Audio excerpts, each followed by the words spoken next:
आज का टॉपिक है पास्ट एडजस्टमेंट। पास्ट एडजस्टमेंट या adjustment in the closed account क्या होता है, सबसे पहले समझ लेते हैं और फिर इसके क्वेश्चन कैसे करेंगे, सारी बातें क्वेश्चन के थ्रू समझेंगे। सबसे पहले ये एडजस्टमेंट हमको करना क्यों पड़ता है। देखो, कभी कभी जब हम एप्रोप्रिएशन कर लेते हैं और अपने अकाउंट्स क्लोज कर देते हैं, तब पता चलता है कि हमसे कुछ गलतियाँ हो गई, कुछ चीज़ें जो हमको पार्टनर्स को देना था बट नहीं दिया। जैसे व्हेन इंटरेस्ट ऑन कैपिटल, ठीक है, कैपिटल पे इंटरेस्ट देना था जो देना भूल गए।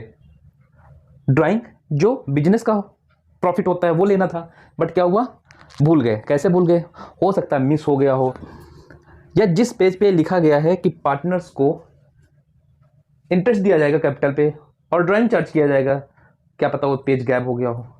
अब वो पेज मिस हो गया तो सीधी सी बात है, हमने पार्टनर्स को ना ही इंटरेस्ट ऑन कैपिटल दिया होगा, ना ही उनसे हमने ड्राइंग चार्ज किया होगा। अब उसका इफेक्ट फाइनली कहाँ आ जाएगा, हमारा प्रॉफिट पे। जब हम प्रॉफिट का लास्ट डिस्ट्रीब्यूशन करेंगे तो वो गलत हो चुका होगा। अब हमको यहाँ पे क्या करना पड़ेगा, इसका सुधार करना पड़ेगा। उसी को कहा जाएगा पास्ट एडजस्टमेंट। मीन्स सारे अकाउंट हमारे क्लोज हो चुके हुए, उसके बाद में हमको गलतियाँ पता चली और उसका एडजस्टमेंट करना पड़ा। क्लियर है, कौन कौन सी चीज़ें होती हैं देख लो। कुछ यहाँ पे मैंने नोट किया है। व्हेन इंटरेस्ट ऑन कैपिटल और drawing may have been omitted, interest on capital या ड्राइंग देना भूल गए, तब हमको पास्ट एडजस्टमेंट करना पड़ेगा। When profits and losses have been distributed among the partners in a wrong proportion, partners को रॉन्ग प्रोपोर्शन में हमने प्रॉफिट और लॉसेस का डिस्ट्रीब्यूशन कर दिया हो। थर्ड नंबर पे, when profit sharing ratio has been altered with effect from some past date, क्या होता है कि जो प्रॉफिट शेयरिंग रेशियो है वो चेंज कर दिया गया हो, नया रेशियो कुछ और बना दिया गया हो। ऐसे केसेस में क्या करना पड़ेगा, हमको पास्ट एडजस्टमेंट करना पड़ेगा। व्हेन सैलरी या कमीशन पार्टनर्स को देना था, नहीं दिया, भूल गए, या वो पेज मिस हो गया, तब हमको क्या करना पड़ेगा, एडजस्टमेंट करने पड़ेंगे। वो सारे एडजस्टमेंट पास्ट एडजस्टमेंट कहलाएंगे, जो हम अकाउंट्स क्लोज करने के बाद में करते हैं। क्लियर है, इसको और सिंप्लीफाई करेंगे क्वेश्चन के थ्रू। फटाफट इसको नोट करो, फिर क्वेश्चन करवाता हूँ। क्वेश्चन है, A B C and D are equal partner in a firm, their capital in 1 April 2018 were 50, 30 and 25,000। A B C D 4 partner हैं, नोट करते चलेंगे। A B C and D, इनकी 1 अप्रैल 18 को कैपिटल शो हो रही है कितनी 50, 30, 25 एंड 15। 50, 30, 25 एंड 15, ये इनकी कैपिटल है। After closing the account for the year ended 31 मार्च 2018, 31 मार्च 18 में जब इन्होंने अकाउंट क्लोज किया तो कुछ देखो इनको पता चला। It was discovered that according to the partnership deed, interest at the rate 10% per annum on partners capital was not provided। देखो, जब इन्होंने 31 मार्च को बुकें क्लोज की, उसके बाद में पता चला कि इंटरेस्ट ऑन कैपिटल देना था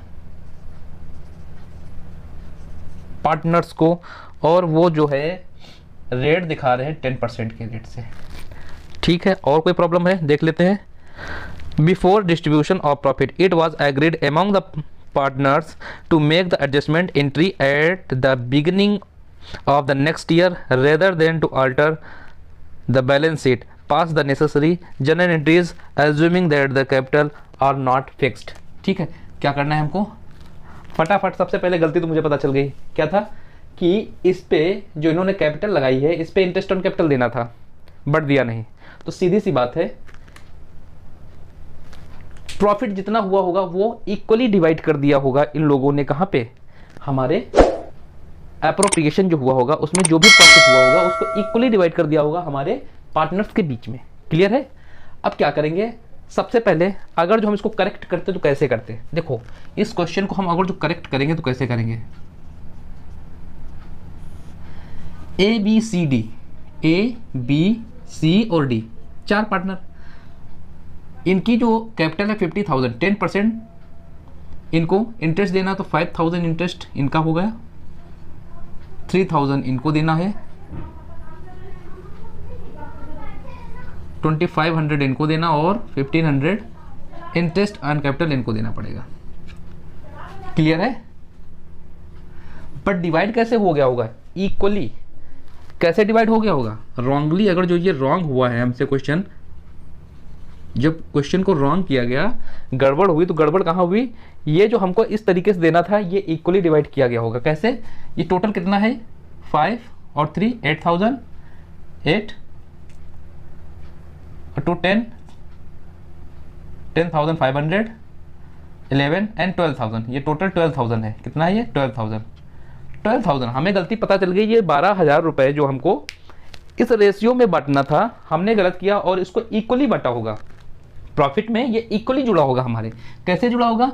ये 12,000 का इन्होंने इक्वली जोड़ा तो ये इसके 4 पार्ट किए होंगे। एक पार्ट 3,000 का, तो कैसे दिया होगा? इन्होंने गलती से इन्होंने 3,000 रुपये इनको दिए, 3 इनको दे दिया, 3 इनको और डी को 3। क्लियर है? अब पहले पता करो किसको कितना मिलना था और कितना मिल गया। देखो ए को मिलना था 5,000 रुपये करेक्ट करते, बट इनको मिला कितना? 3,000। मतलब इनको अभी और देना पड़ेगा पैसा। भाई करेक्ट कर लेना चीज़ें। 3,000 मिला, देना था 5,000, कितना नहीं दिया गया? 2,000 रुपये इनकी कैपिटल में ऐड किया जाएगा। क्लियर है? देखो बी को कितना देना था? 3,000 और कितना मिला इनको? 3,000 मिला, तो मतलब इनका अकाउंट एकदम सही है, इनको ना ही कुछ लेना है ना ही देना है। सी को देखो, देना कितना था? 2500, लेकिन मिला कितना इनको? 3,000। मतलब 500 रुपये ज़्यादा दबा के बैठे मेरे पास में। इनसे ये 500 रुपये ले लिया जाएगा। क्या किया जाएगा? ये 500 रुपये इनसे ले लिया जाएगा। ठीक है, अब आगे आओ। डी को मिलना था 1,500 रुपये, रखे कितना बैठे हैं? 3,000 रुपये। इनसे क्या करेंगे? 1,500 रुपये हम ले लेंगे। ज़्यादा मिल गया, जिससे ज़्यादा मिल गया उससे ले लो और जिसको कम मिला उसको दे दो। सीधी सी बात है, डिस्ट्रीब्यूशन तो 12,000 का ही होगा, बट रेशियो गलत हो गया। बटना था इस रेशियो में और बट गया इक्वली। क्वेश्चन में क्या कह रहा है कि ये शेयरिंग जो प्रॉफिट और लॉस है वो इक्वल शेयर करेंगे चारों, तो उसी शेयर में इनको डिवाइड हो गया, क्योंकि ये ओमिटेड हो गया, ये भूल गए देना क्वेश्चन में। क्लियर है? अब देखो ये तो हमने करेक्ट कर लिया। अब एक इसकी जनरल एंट्री पास करेंगे और यहीं पे हमारा क्वेश्चन कंप्लीट हो जाएगा। जनरल एंट्री क्या होगी? देखो जरा, देखो बी से पैसा कोई पैसा नहीं लिया जा रहा, तो इनकी जनरल एंट्री में कोई, क्योंकि ना लिया है ना दिया है तो कोई एंट्री नहीं होगी। सी और डी देखो 500 रुपये इनसे लिए जा रहे हैं और 1,500 रुपये इनसे लिए जा रहे हैं। तो हमारा रूल क्या करता है, क्या कहता है रूल हमारा, कि अगर जो कैपिटल इंक्रीज हो रही है तो क्या करेंगे? क्रेडिट, और डिक्रीज हो रही तो डेबिट। इनके कैपिटल अकाउंट से पैसा लिया जा रहा है तो मतलब इनकी कैपिटल क्या हो जाएगी? डिक्रीज हो जाएगी। डिक्रीज होना कैपिटल का, डेबिट कर देना। क्लियर है? C's capital account, debit. D's capital account, debit to. पैसा किसके अकाउंट में जा रहा है? देखो 2,000 रुपये तो इनको देना था और 2,000 हुआ। 1,500 इनसे लिया, 500 इनसे, 2,000 हुआ। अब ये 2,000 इनके कैपिटल में क्रेडिट कर दिया जाएगा। मतलब इनका कैपिटल अकाउंट बढ़ेगा 2,000 रुपये से। बढ़ना मतलब कैपिटल अकाउंट का बढ़ना, क्रेडिट कर देना टू एज कैपिटल अकाउंट। चलो सी से पैसा कितना लिया गया? 500। डी से 1,500। टोटल कितना हो गया? 2,000। कंप्लीट है।